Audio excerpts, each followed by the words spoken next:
خداوند یسوع مسیح کے عظیم بابرکت نام میں آپ سب کو سلام. میں ہوں پاسٹر منور خورشید. پروگرام کلام روشنی میں ناظرین آپ کو خوش آمدید کہتے ہیں. خداوند کی شکر گزاری کرتے ہیں گزشتہ تمام پروگرامز کے لیے. آج اس اچھے پروگرام کے لیے بھی ہم خداوند کی شکر گزاری کرتے ہیں، اور یقیناً آج کے پروگرام کے وسیلے سے بھی آپ بہت برکت پائیں گے، بہت کچھ سیکھیں گے. جن خداوند نے آج ہمیں جوائن کیا ہے، مختصراً تعارف ان کا آپ کے ساتھ کرواتے چلیں. ہمیں جوائن کیا ہے ڈاکٹر عادل امین صاحب نے، تھینک یو سو مچ. اور ان کے ساتھ ہمیں جوائن کیا ہے ریورنڈ وسیم اللہ کھوکھر صاحب نے. تھینک یو سو مچ. ناظرین سے پہلے کہ ہم آج کے متن کی تلاوت کریں، میں ریکویسٹ کروں گا ریورنڈ وسیم اللہ کھوکھر صاحب سے پلیز دعا میں رہنمائی کریں. آئیے ہم دعا کریں. بزرگ پیارے آسمانی باپ، ہم تیرے شکر گزار ہیں کہ ہمارا ایمان تیرے کلام سے نرش ہوتا ہے، اور ہمارے ایمان کی خوراک تیرا کلام ہے. تیری منت کرتے ہیں کہ تیرا کلام ہمارے اوپر پورے زور کے ساتھ ٹھہرے اور تمام ایمانداروں کی خوراک کا وسیلہ بنے. خدا آج کا پروگرام تیرے حضور مقبول ٹھہرے. بہت سارے اس پروگرام کو دیکھیں، سنیں، سمجھیں اور اپنی زندگیوں میں اس کو جگہ دیں. اس پوری ٹیم کو بھی تیرے سپرد کرتے ہیں. ڈاکٹر عادل امین صاحب کو، پادری منور خورشید صاحب کو، اور اپنے آپ کو، اس نشست کو ہم تیرے جلال کے لیے مخصوص کرتے ہیں کہ ہماری گفتگو سے، ہمارے سوالات اور جوابات سے تیرے نام کو جلال ملے. تیرے بیٹے یسوع مسیح کے نام سے آمین. تھینک یو سو مچ. ناظرین، کلام مقدس میں سے اپنی رہنمائی کے لیے آج ہم تلاوت کریں گے نئے عہد نامے میں سے مقدس یوحنا رسول کی معرفت لکھی گئی انجیل، اس کا 14واں باب اور اس کے 27ویں آیت سے لے کر 15ویں باب کی 5ویں آیت تک. خدا ان کی زندگی بخش پاک کلام میں یہ مرکوم ہے: میں تمہیں اطمینان دیے جاتا ہوں، اپنا اطمینان تمہیں دیتا ہوں. جس طرح دنیا دیتی ہے میں تمہیں اس طرح نہیں دیتا. تمہارا دل نہ گھبرائے اور نہ ڈرے. تم سن چکے ہو کہ میں نے تم سے کہا کہ جاتا ہوں اور تمہارے پاس پھر آتا ہوں. اگر تم مجھ سے محبت رکھتے تو اس بات سے کہ میں باپ کے پاس جاتا ہوں خوش ہوتے، کیونکہ باپ مجھ سے بڑا ہے. اور اب میں نے تم سے اس کے ہونے سے پہلے کہہ دیا ہے تاکہ جب ہو جائے تو تم یقین کرو. اس کے بعد میں تم سے بہت سی باتیں نہ کروں گا، کیونکہ دنیا کا سردار آتا ہے اور مجھ میں اس کا کچھ نہیں، لیکن یہ اس لیے ہوتا ہے کہ دنیا جانے کہ میں باپ سے محبت رکھتا ہوں، اور جس طرح باپ نے مجھے حکم دیا میں ویسا ہی کرتا ہوں. اٹھو یہاں سے چلیں. انگور کا حقیقی درخت میں ہوں اور میرا باپ باغبان ہے. جو ڈالی مجھ میں ہے اور پھل نہیں لاتی اسے وہ کاٹ ڈالتا، اور جو پھل لاتی ہے اسے چھانٹتا ہے تاکہ زیادہ پھل لائے. اب تم اس کلام کے سبب سے جو میں نے تم سے کیا پاک ہو، تو مجھ میں قائم رہو اور میں تم میں. جس طرح ڈالی اگر انگور کے درخت میں قائم نہ رہے تو اپنے آپ سے پھل نہیں لا سکتی، اسی طرح تم بھی اگر مجھ میں قائم نہ رہو تو پھل نہیں لا سکتے. میں انگور کا درخت ہوں، تم ڈالیاں ہو. جو مجھ میں قائم رہتا ہے اور میں اس میں، وہی بہت پھل لاتا ہے، کیونکہ مجھ سے جدا ہو کر تم کچھ نہیں کر سکتے. کلام مقدس کے پڑھے سنے جانے پہ خدا ان کی برکت ہو، آمین. ناظرین، کلام مقدس کا یہ حصہ جو بھی ہمارے سامنے تلاوت کیا گیا ہے، یقیناً گزشتہ ایپیسوڈ میں بھی ہم اسی پہ غور کر رہے تھے، سیکھ رہے تھے، آگے بڑھیں گے. اور آج ہم اس کی جو 14ویں باب کی 31ویں آیت ہے اس پر غور کریں گے، اور گفتگو کا آغاز آج ہم ڈاکٹر عادل امین صاحب سے کریں گے. سر آپ ہماری رہنمائی فرمائیں. یہاں 31ویں آیت میں ذکر ہے: لیکن یہ اس لیے ہوتا ہے کہ دنیا جانے کہ میں باپ سے محبت رکھتا ہوں، اور جس طرح باپ نے مجھے حکم دیا میں ویسا ہی کرتا ہوں. اٹھو یہاں سے چلیں. کیا مطلب ہے اس آیت کا؟ جی بھائی صاحب، یہاں پر ہم پیچھے کی چند آیات پر غور کر چکے ہیں کہ خداوند یسوع مسیح نے بارہا اپنے جانے کا ذکر کیا، تو اس بات سے شاگرد ذرا کچھ گھبرائے ہوئے تھے. یہ بات انہیں، کیونکہ یسوع جب آسمان کی بات کرتا ہے تو ظاہر سی بات ہے کہ اپنی انسانی حیثیت میں شاگردوں کو آسمان کا اندازہ نہیں ہے کہ کیا ہے، کیونکہ آسمان اسرائیل کے 12 قبیلوں کے درمیان بہت کم ڈسکشن میں ہے. آسمان پر کیا ہے کیا نہیں ہے، یہ بہت، وہ ان کی تو دلچسپی اس بات میں ہے کہ ہم شریعت کو پورا کر لیں, ہم ہیکل میں ہمارا مطلب پرومیننٹ ہو جائیں, ہم کسی اچھی جگہ پر کھڑے ہو کر دعا کر لیں اور لوگ ہمیں دیکھیں. آسمان کو تو وہ سوچتے ہی نہیں تھے نا کہ آسمان کیا ہے. اگر ہم بات دیکھیں جنت اور جہنم کے کانسیپٹ کی, تو یہاں تک کی تو گفتگو ان میں اکثر و بیشتر رہتی تھی. اور مسیح موعود کا جو ذکر تھا کہ وہ آ جائے گا اور وہ رہے گا ہمارے درمیان, اس میں بھی آسمان کی جو ڈسکشن ہے وہ ایک طرف ہو جاتی تھی. انہیں یہ تھا کہ جو کچھ بھی ہوگا ہمارے درمیان ہوگا. لیکن یسوع بارہا جو ہے وہ اپنے آنے کا بھی ذکر کرتا ہے اور جانے کا بھی ذکر کرتا ہے. تو دنیا کا سردار اس کے ساتھ حتمی اپنا جو ہے موازنہ کرنے کے بعد, خداوند یسوع مسیح ان پر یہ واضح کر دینے کے بعد کہ اس دنیا کے جو معاملات ہیں میرا ان کے ساتھ وہ لینا دینا نہیں ہے. میں جس کام سے آیا ہوں اور مجھے جس کام کے لیے جانا ہے اس کام کی تکمیل باپ کی مرضی سے مجھے کرنا ہے. تو آخری حصے میں خداوند یسوع مسیح نے وہ بات کر دی جس کی بابت شاگرد سب سے زیادہ کنفیوز تھے اور سب سے زیادہ گھبرائے ہوئے تھے. یہ گھبراہٹ اب خدا جانے کہ انہوں نے اس گھبراہٹ پر اور کیسے قابو پایا ہوگا. جب خداوند یسوع مسیح جانے کی بات کرتا ہے اور اپنی موت کا ذکر کرتا ہے کبھی, تو پطرس کہتا ہے نہیں یہ تو کبھی بھی نہیں ہو سکتا. ٹھیک ہے, انہیں خداوند یسوع مسیح باپ کے ساتھ اپنا تعلق اور باپ کی فرمانبرداری میں اپنے ذمے جو کام ہیں ان کی تکمیل, ان کی 100% کانفیڈنس کے ساتھ تشریح کرنے کے بعد کہ لیکن یہ اس لیے ہوتا ہے. کیا اس لیے ہوتا ہے کہ دنیا میں جو اس جہان کی سرداری ہے نا وہ اصل میں ایک سیاہ دھبا ہے اور ایک طرف ایک نور ہے. یہ کمپیریزن ہے. وہ سارا کچھ دنیا میں جو ہوتا ہے وہ اس لیے بھی ہوتا ہے تاکہ آپ کے پاس ایک تقابل ہو اور آپ باپ کو جان سکیں. دنیا میں موت اس لیے ہے تاکہ آپ زندگی کو دیکھ کر زندگی کو پہچان سکیں کہ یہ کیا ہے. دنیا جانے کہ میں باپ سے محبت رکھتا ہوں اور جس طرح باپ نے مجھے حکم دیا میں ویسا کرتا ہوں. کس بات میں؟ جانے میں, آنے میں بھی اور جانے میں بھی.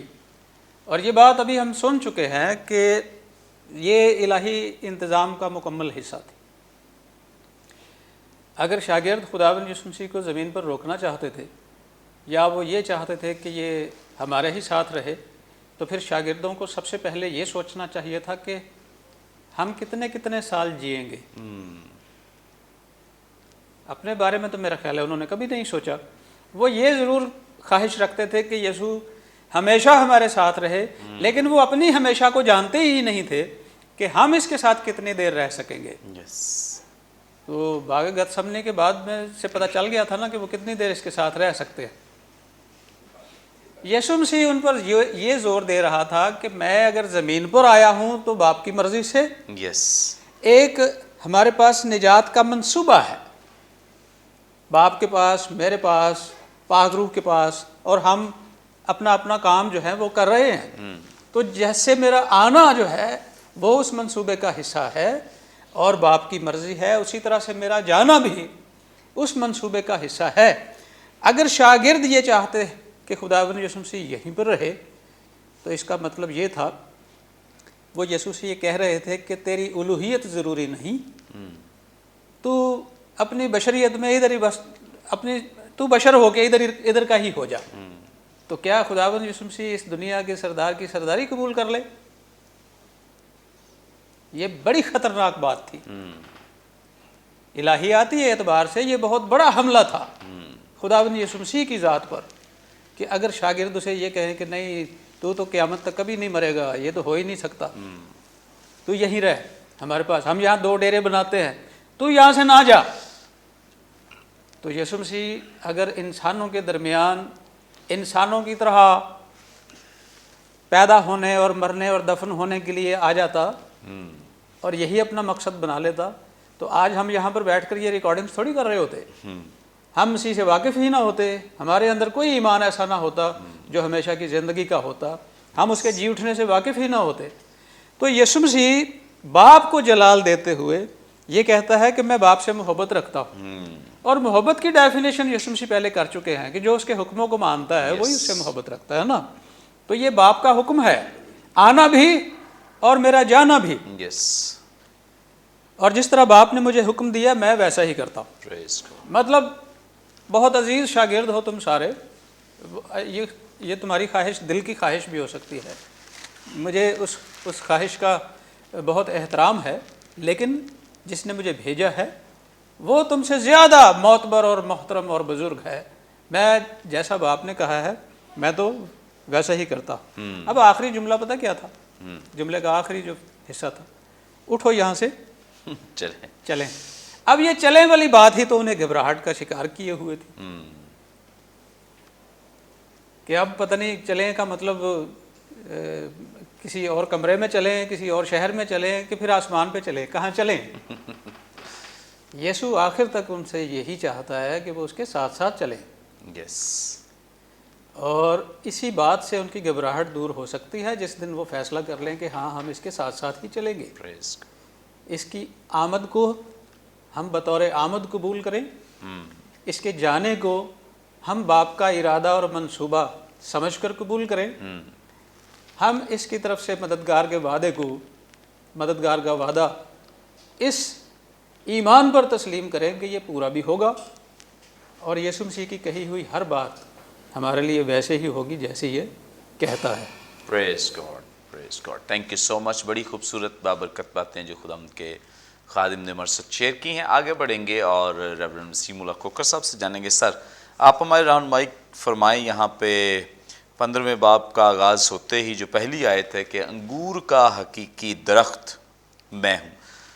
بہت سارے جو کرٹکس ہیں ان کا کہنا ہے کہ بلکہ بہت دفعہ وہ واشگاف الفاظ میں کہتے بھی ہیں کہ یہ بائبل مقدس میں درست بات نہیں لکھی گئی ہے کہ انگور کی تو بیل ہوتی ہے، تو انگور کا درخت کیوں لکھا گیا ہے اور کیوں یہاں پہ اس کا تذکرہ کیا گیا. اس کی ذرا وضاحت فرما دیں کہ ایسا کیوں ہے. شکریہ پائی صاحب. پہلی بات تو یہ ہے کہ یہ 15واں باب جو ہے یہ 14ویں باب کی جو کا آخری حصہ ہے اس کے کانٹیکسٹ میں لکھا گیا ہے. 14واں باب جب ختم ہوتا ہے، سب کچھ باتیں ختم ہو گئی ہیں، تو یسوع مسیح نے کہا ہے اٹھو یہاں سے چلیں. اب شاگرد اور خداوند یسوع مسیح جہاں پر یہ بیٹھے تھے، خیال کیا جاتا ہے کہ یہ شاید بالائی منزل پر بیٹھے ہوئے تھے جہاں پر ڈسکس ہو رہی ہے، یہاں شاگرد بیٹھے ہوئے ہیں، تو وہاں سے اتر کے تو یہ ہیکل کراس کر کے تو اب زیتون کے پہاڑ پر جانے لگے ہیں. یہ اس کا کانٹیکسٹ ہے. اور جب وہ چلتے ہیں تو اگر آپ وہاں سے نکلیں، شہر کی طرف سے نکلیں جہاں پر یروشلم شہر ہے، آپ شہر سے آپ باہر آئیں گے تو آپ ہیکل سے سامنے سے گزر کے پھر آپ زیتون کے پہاڑ پر جائیں گے، اور زیتون کے پہاڑ پر بھی آپ کو ڈیڈ سی بھی نظر آتا ہے. تو جیسے وہ ہیکل کے سامنے سے گزرے ہیں تو انہیں وہ ہیکل کا دروازہ نظر آتا ہے جن کے اوپر سنہری سونے کی جڑی ہوئی بیل بنی ہوئی ہے، انگور کی بیل بنی ہوئی ہے. اور جیسے خدا یسوع مسیح کی نظر اس بیل پہ پڑی ہے تو خدا یسوع مسیح نے اس بیل کے اوپر بات کرنا شروع کر دی ہے.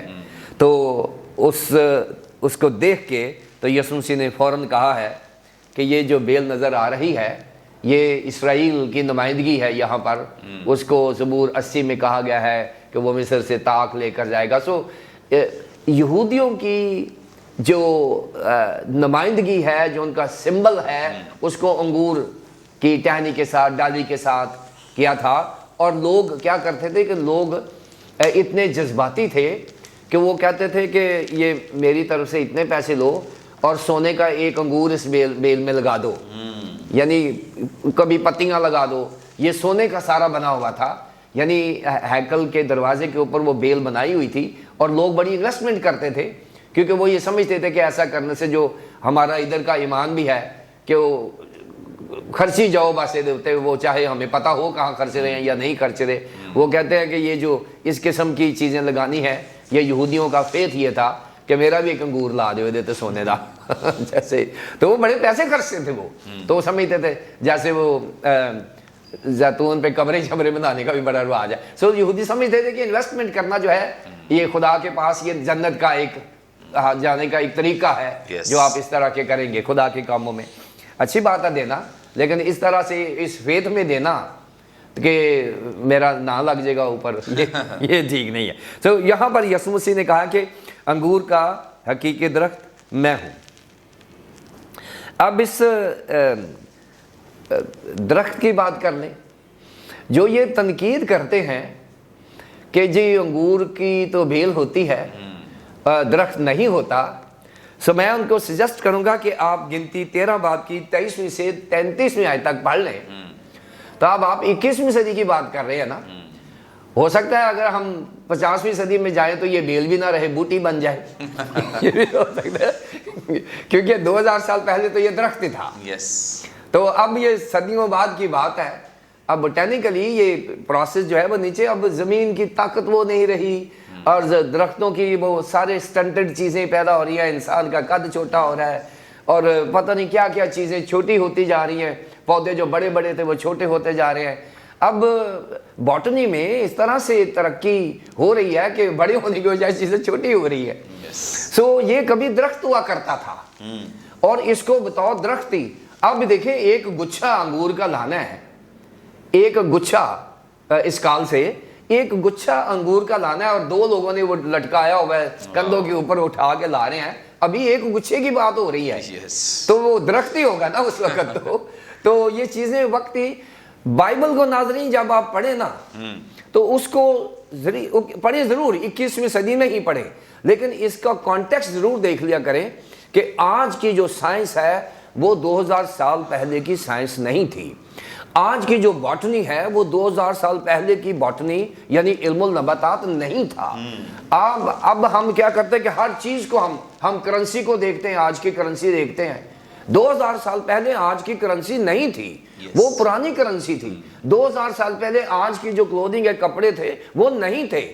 سو اس لیے اگر گنتی 13 باب نہ ہوتا تو شاید ہم اس کا جواب نہ دے سکتے. خدا کا شکر ہے کہ پرانا عہد نامہ ہمیشہ ہمارے نئے عہد نامے کو سمجھنے میں ہماری مدد کرتا ہے. جو لوگ سمجھتے ہیں کہ پرانا عہد نامہ ہمارا مددگار نہیں ہے, سو یہاں مدد نہ ہوتی تو شاید ہم اس سوال کا جواب نہ دے پاتے.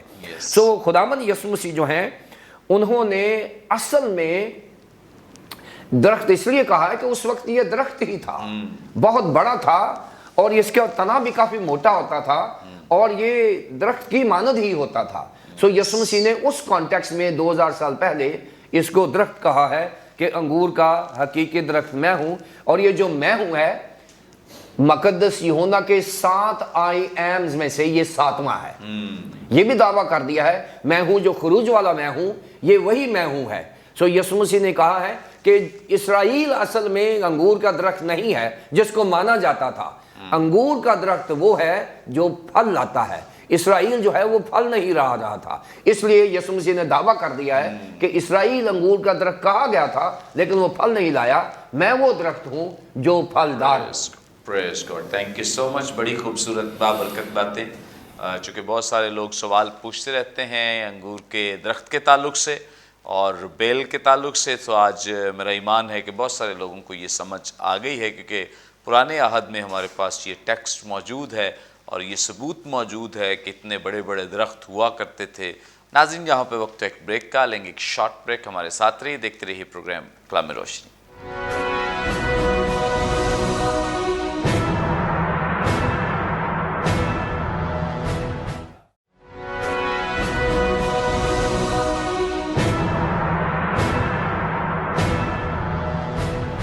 ویلکم بیک ناظرین, آپ دیکھ رہے ہیں پروگرام کلام روشنی. بریک پر جانے سے پہلے بڑی خوبصورت بابرکت باتیں جو خدا ان کے خدام ہمارے ساتھ شیئر کر رہے تھے آگے بڑھیں گے اور ڈاکٹر عادل امین صاحب سے جانیں گے. جی پادری صاحب, آپ ہماری رہنمائی فرمائیں. یہاں پر خداوند یسوع مسیح کہہ رہے ہیں کہ انگور کا حقیقی درخت میں ہوں. خداوند یسوع مسیح نے اپنے آپ کو انگور کے درخت ہی سے کیوں تشبیہ دی ہے؟ جی بہت شکریہ پادری صاحب. یہ سوال اصل میں جو تشبیہات اشارے اور استعارے کی دنیا ہے یہ ایک شاعر کی دنیا ہوتی ہے. یہ ماہرین الہیات کی دنیا نہیں ہوتی.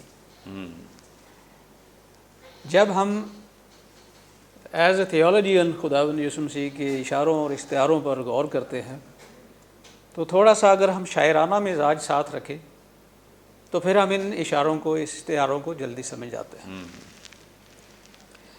خداوند یسوع مسیح کا یہ کہنا کہ انگور کا حقیقی درخت میں ہوں، اس میں شاید درخت کی اہمیت اتنی زیادہ نہ ہو جتنی حقیقی کی ہے.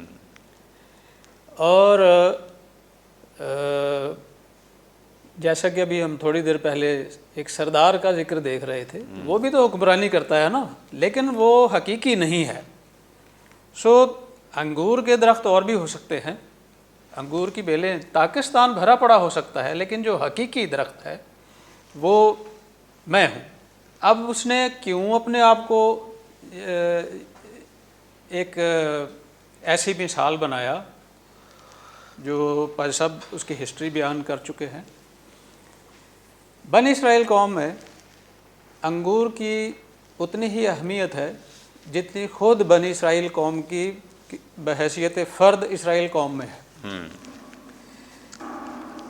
اس کی پروپیگیشن، اس کی تیاری جب پاکستان لگانے کا جو فن ہے یہ سب کے پاس نہیں ہے. اس کے لیے بڑی مہارت کی ضرورت ہوتی ہے.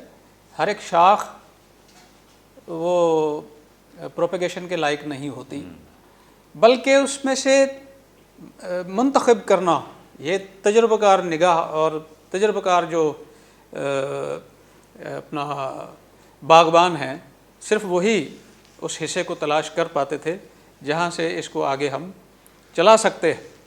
اس کے ساتھ دن اور رات کا جو منسلک رہنا ہے باغبان کا، وہ بڑا ضروری ہے. اس کے سیزنز، اس پر کس وقت ہم نے اس کو کتنا سٹریس دینا ہے. بہت سی باتیں خداوند یسوع مسیح کی زندگی کی شاگردوں نے شاید اس مثال سے پہلے نہ سمجھا ہو، لیکن یہودیوں میں پاکستان لگانے سے لے کر اس کے پھل کا جو انتظار ہے، یہ 3-3.5 سال سے پہلے تک تو پھل نہیں دیتا، اور اس پھل لگنے کا انتظار جو ہے یہ موعودہ مسیح کے انتظار کی طرف اشارہ دیتا ہے. پھر جب وہ پھل پک چکتا ہے اس کو بڑی احتیاط سے اس کا انتخاب کیا جاتا ہے جسے کچلا جانا ہو. ایک تشبیہ یہ ملتی ہے اس میں سے، اور جب اس کو کچلا جاتا ہے تو وہ کسی سائنٹیفک طریقے سے نہیں کچلا جاتا، بلکہ پیروں تلے اس کو روندا جاتا ہے. اور جب اس کو مے کی شکل دے دی جاتی ہے تو یہودی آدمی کے لیے سب سے تسلی اور اطمینان کا وہ لمحہ ہوتا ہے. تو تسلی اور اطمینان کا چشمہ خداوند یسوع مسیح ایک ہی مثال میں، ایک ہی تشبیہ میں تقریباً اپنی ساری الوہیت کو، اپنی ساری بشریت کو، اپنی ساری مقصدیت کو بیان کر دیتا ہے. تو شاعرانہ مزاج اگر رکھ کے اس آیت کو ہم یا اس تشبیہ کو ہم دیکھتے ہیں کہ وہ اپنے آپ کو کیوں انگور کا درخت کہتا ہے، تو انگور کے درخت جو ہمارے علاقہ انگور کا علاقہ نہیں ہے، لیکن اکثر بیلیں گھروں میں ڈیکوریشن کے لیے یا لگی ہوئی بھی ہیں. ان چھوٹی چھوٹی بیلوں سے ہم اس پوری کیفیت سے واقف نہیں ہو سکتے جو پاکستان جہاں پر باقاعدہ طور پر لگائے جاتے ہیں ان کے موسم. سب سے اس میں جو بہترین بات ہے وہ ہے انتخاب. آپ ہر وقت انگور کا وہ نہیں لگا سکتے، اس کی پروپیگیشن نہیں کر سکتے. آپ ہر وقت جب چاہے وہاں سے توڑ کے جو ہے نا اس کو وائن کے لیے، پوری ایک گچھے میں بھی سارے کے سارے انگور اس لائق نہیں ہوتے کہ اسے وائن پریس کے لیے منتخب کیا جا سکے. خداوند یسوع مسیح کی منفرد اور چنی ہوئی حیثیت جو باپ کی طرف سے اسے ہی منتخب کیا گیا ہے، اسے ہی مسح کیا گیا ہے، بالکل انفرادیت کی وجہ سے. تو انگور کا منتخب کیا جانا، وہاں تک انگور کے لگائے جانے سے لے کر اس کے پھل کو منتخب کیے جانے تک کہ اسے کچلا جانا ہے تاکہ اس میں سے وہ مے حاصل کی جا سکے جو باغبان کے لیے سرور کا آخری مطلب پیک پر اس کی معراج ہوتی ہے۔ یس، اس وجہ سے خداوند یسوع مسیح نے اپنے آپ کو شاگردوں کے سامنے انگور کا درخت بیان کیا، کیونکہ وہ سارے کے سارے انگور کی پوری داستان سے، انگور کی بیل سے لے کر اس کی تراش خراش جو کچھ بھی پروسیجر تھا وہ سب جانتے تھے، اور اس بات سے شاید ان کے لیے یہ سمجھنا آسان ہو گیا۔ تھینک یو سو مچ، بڑی خوبصورت بابرکت باتیں جو خدا ان کے خادم نے ہمارے ساتھ شیئر کی ہیں۔ آگے بڑھیں گے اور ریورنڈ وسیم اللہ کوکر صاحب سے جانیں گے۔ سر، آپ ہماری رہنمائی فرمائیں، خداوند یسوع مسیح جب اپنے آپ کو انگور کا حقیقی درخت کہتے ہیں، اور اس کے بعد جو دوسری بات یہاں پہ بیان کریں پہلی ہی آیت میں کہ میرا باپ باغبان ہے، کیا مطلب ہے اس بات کا؟ پادری امین صاحب نے بہت خوبصورتی سے یہ بتایا ہے کہ انگور کا جب درخت یا اس کی تاک لگائی جاتی ہے تو یہاں دو بہت بڑی ذمہ داریاں ہیں، انگور کی تاک لگانا اور انگور کی تاک ہونا، یہ دو بہت ہی ذمہ داریاں ہیں، اور یہ دونوں ذمہ داریاں جو ہیں یہ الہی ہیں۔ انگور کی تاک بذات خود یسوع مسیح کی ذات ہے جو کنڈم کر رہی ہے اس تاک کو جو پھل نہیں لاتی، جسے قوم اسرائیل کہا گیا ہے، بنی اسرائیل کہا گیا ہے۔ اور یسوع مسیح نے پہلے تو قوم اسرائیل کے متضاد بتایا ہے کہ جو کام انہوں نے نہیں کیا وہ تاک ہے، میں حقیقی تاک ہوں۔ اور پھر اس تاک کے اوپر کام کرنے والا جو ہے وہ میرا باپ ہے، باغبان باپ ہے۔ یہاں بتایا گیا کہ ہمیں باپ اور بیٹے کو ایک مشن دیا گیا جو روح القدس کے وسیلے سے زمین پر سیٹل کیا جا رہا ہے، اور اس میں خدا ثالوث کی مداخلت ہے، سارا کام ہو رہا ہے۔ اصل میں یہ جو لنک بتایا گیا ہے باپ اور بیٹے میں، یہ ایک سملی کے طور پر، ایک تشبیہ کے طور پر بتایا گیا ہے۔ اور یسوع مسیح نے جب زمین پر پہلا معجزہ کیا تھا وہ بھی میں کا ہی کیا تھا۔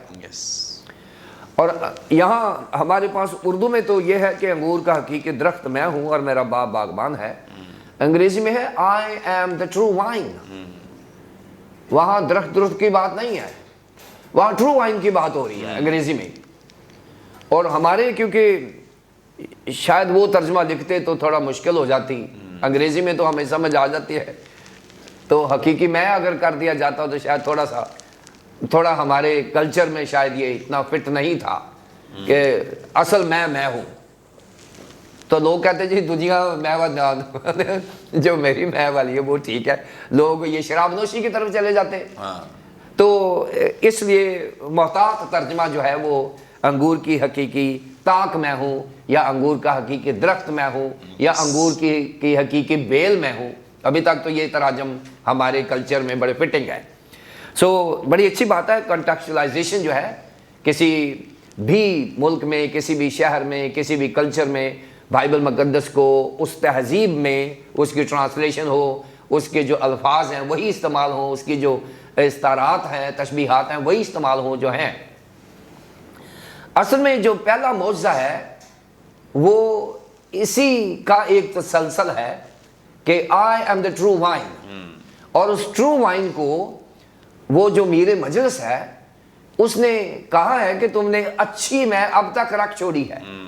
ٹرو وائن اس نے پہلے موضع میں ثابت کر دیا کہ I am the true vine، اس نے ثابت کر دیا تھا، اور وہ ثابت نہیں کیا بلکہ اس کو ریکگنائز کیا گیا کہ جو میں یسوع مسیح نے بنائی ہے وہ دنیا کی میں نہیں ہے. Yes. وہ دنیا کی میں سے جو کوالٹی ہے وہ دوسری کوالٹی ہے. یسوع مسیح نے جو بنائی, جو پہلے پی رہے تھے وہ اسرائیل تھا. جو پہلے کی میں یوز کر رہے تھے وہ اسرائیل تھا جو فیک تھا. جدن راجی انہوں نے کہا کہ تم نے اچھی میں اب تک رکھ چھوڑی. اچھی میں خدا میں یسوع مسیح ہے, اچھی میں وہ ہے. اور اس نے وہاں ثابت کیا کہ I am the true wine. یہاں پر جو خدا میں یسوع مسیح نے کہا کہ میں اس لیے اچھی میں ہوں. اب دیکھیں, میں اس لیے اچھی میں ہوں, انگور کا حقیقی درخت میں ہوں. میں صرف انگور کا درخت نہیں ہوں, میں انگور کا حقیقی درخت اس لیے ہوں کہ اس کی باغبانی میرے باپ نے کی ہے. جس درخت کی باغبانی خدا باپ کرے گا وہ درخت یسوع مسیح کی طرح ہو جائے گا. اب ہم سب جو ہیں ہم انگور کے درخت ضرور ہیں. ہم سارے کرسچن جتنے بھی ہیں جو یسوع مسیح پر ایمان لاتے ہیں وہ انگور کے درخت ہیں, لیکن انگور کے حقیقی درخت نہیں ہیں. سو حقیقی درخت وہ ہوتا ہے جو یسوع مسیح کی طرح کی زندگی بسر کرے, اور وہ خدا باپ کے ساتھ اس کا منسلک ہونا ضروری ہے جس طرح یسوع مسیح نے کہا ہے. کیونکہ یہ جو خدا باپ کا حسن انتخاب ہے, یسوع مسیح کو سلیکٹ کرنا اس نجات کے انتظام کے لیے, اور انگور کی مثال دے کر پہلے اس کی زمین کو تیار کرنا. اگر آپ یسایہ 5 باب کی پہلی 7 آیات دیکھتے ہیں تو اس میں ایک پاکستان کا ماحول بنا دیا گیا ہے کہ اس کے گرد ہم نے وہ باڑ لگانی ہے, زمین کو تیار کرنا ہے, پتھر چننے ہیں, پھر تاکیں لگانی ہیں, پھر بیچ میں واچ ٹاور بنانے ہیں, حفاظت کرنی ہے, اور پھر اس کو وائن پریس لگانا, بیچ میں جو کولو لگاتے ہیں وہ لگانا ہے. یہ ساری کے ساری یسوع مسیح کی زندگی ہے. یسوع مسیح کی زندگی ہے. قوم بنی اسرائیل کو چنا گیا کہ یہی کام ہو جائے تاکہ اسی قوم کے وسیلے سے دنیا میں اس کام کو کر لیا جائے. لیکن قوم بنی اسرائیل جو ہے وہ خدا کے معیار پر پوری نہیں اتری. پھر قوم بنی اسرائیل کے اس کے جو تبادل ہے, اس کا جو متبادل شخصیت ہے وہ یسوع مسیح ہے. یسوع مسیح کو ویسے ہی کیا گیا جیسے انگور کی تاک لگائی جاتی ہے.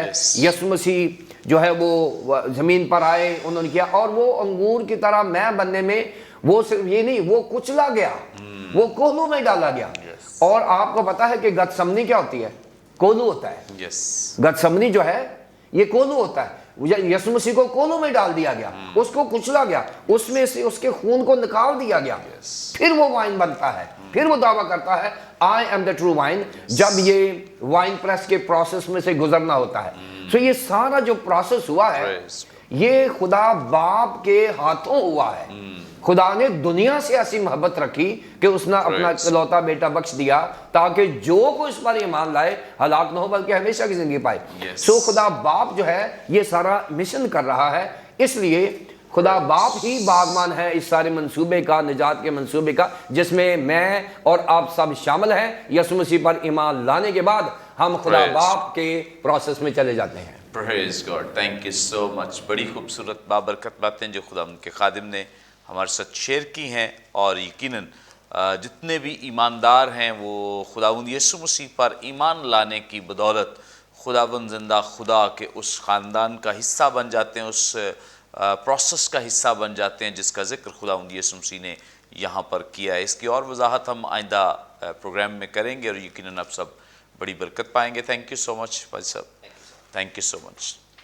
یقیناً ناظرین آج کے پروگرام کے وسیلے سے بھی آپ نے بڑی برکت پائی. ابھی بھی آپ کا کوئی سوال ہو اسکرین پر دیے گئے نمبرز ڈائل کریں, اپنا سوال ہم تک پہنچا سکتے ہیں. کوئی دعائی درخواست دے سکتے ہیں, کوئی ٹیسٹمنی ہو شیئر کر سکتے ہیں. ہمارے تمام پروگرامز آپ یوٹیوب پہ واچ کر سکتے ہیں. واچ کرنے کے لیے برکت ٹی وی آفیشیل کے نام سے ہمارا چینل ہے, ضرور سے سبسکرائب کریں, دوسروں کے ساتھ شیئر کریں تاکہ زیادہ سے زیادہ لوگ خدا کے کلام کی سچائیوں کو جان سکیں, سیکھ سکیں. آئندہ ایک نئے پروگرام کے ساتھ دوبارہ آپ کی خدمت میں حاضر ہوں گے. تب تک کے لیے اجازت دیجیے. دیکھتے رہیے برکت T V. God bless you all.